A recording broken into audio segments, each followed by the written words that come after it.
Sebab itu Nabi pesan dengan kita tentang ta'awuz.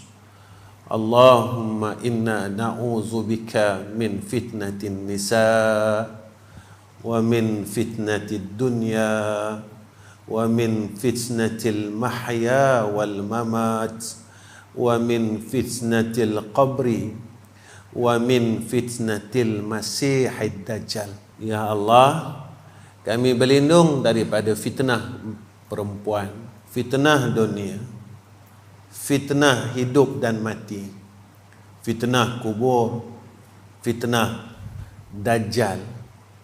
Sebab zaman ini yang Nabi sebut semuanya menjadi fitnah keliling kita, kanan, kiri, atas, bawah, depan, belakang. Apa yang kita lalui menjadi ujian atas iman. Apa yang kita, setiap langkah kita menjadi ujian. Fitnah ini ujian.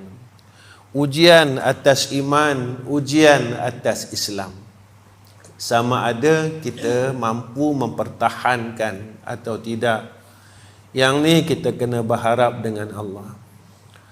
Allah tunjuk satu-satu, yang mana tentang hadis apabila tiang-tiang merah ini zahir pada bulan Ramadan akan berlakunya kemarau yang panjang, krisis ekonomi. Pada ketika itu tiada makanan. Orang ada duit, tapi orang tak boleh beli makanan. Orang ada duit, tapi orang tak mampu nak membeli makanan.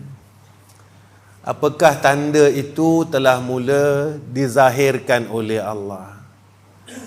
Orang kaya, tapi dia tak mampu membeli makanan. Inilah kita kena tanya dan fikir dalam hati kita. Ketika saat itu berlaku, adakah aku ni masih hidup? Adakah umur aku masih ada? Dan jika ada, mampu tak aku ya Allah untuk menghadapi zaman itu, untuk menghadapi suasana itu, untuk mengharungi suasana itu, sehingga kan aku mampu mempertahankan iman. Aku masih mentauhidkan Engkau ya Allah. Aku masih lagi mengatakan la ilaha illallah Muhammadur Rasulullah.